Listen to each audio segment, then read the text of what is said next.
আসসালামু আলাইকুম, সবাই কেমন আছেন? সবার জন্য একটি জরুরি কথা বলা হচ্ছে, সবাই মন দিয়ে শুনবেন।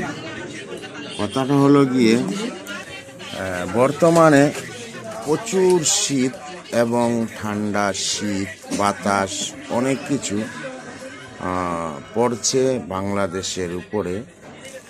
প্রত্যেকটা জেলার মাঝে অনেক অনেক শীত ঠান্ডা, মানুষ কাপড় পরেও কিন্তু ঠিক থাকতে পারছে না। এই ঠান্ডার মাঝে ছোট বাচ্চাদেরকে ঘর থেকে বাহির করবেন না। এক, দ্বিতীয়, ভারী ভারী জামা কাপড় পরাবেন।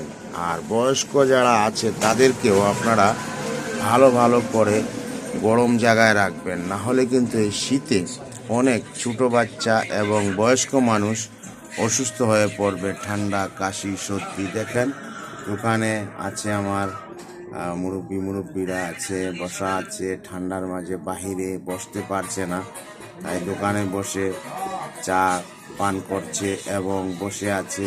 দোকানের ভিতরে একটু ঠান্ডা কম আছে, কিন্তু বাহিরে অনেক ঠান্ডা, দোকানের ভিতরেও ঠান্ডা লাগছে। যেখানে জ্যাকেট গায়ে দিয়ে আছি অনেক ভারী, তারপরে মনে হচ্ছে যেন অনেক শীত, অনেক ঠান্ডা। দেখেন পায়ে জুতা, মোজা, প্যান্ট সব পরে আছি, তারপরে প্রচুর শীত, প্রচুর ঠান্ডা। এবং বাহিরে তো ঠান্ডার জ্বালায় মানুষ থাকতে পারছে না। প্রত্যেকটা মানুষে ভারী ভারী জামা কাপড় পরে আছে। এবং দেখেন এই যে সবজির গাড়ি এসেছে, সবজি বিক্রি করতে আছে মানুষ। দেখেন কিভাবে টুপি, জ্যাকেট সব পরে আছে।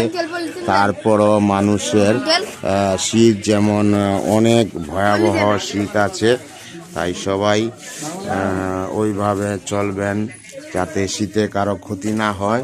তো সবাই ভালো থাকবেন। আল্লাহ হাফেজ। আসসালামু আলাইকুম ওয়া রাহমাতুল্লাহি ওয়া বারাকাতুহু।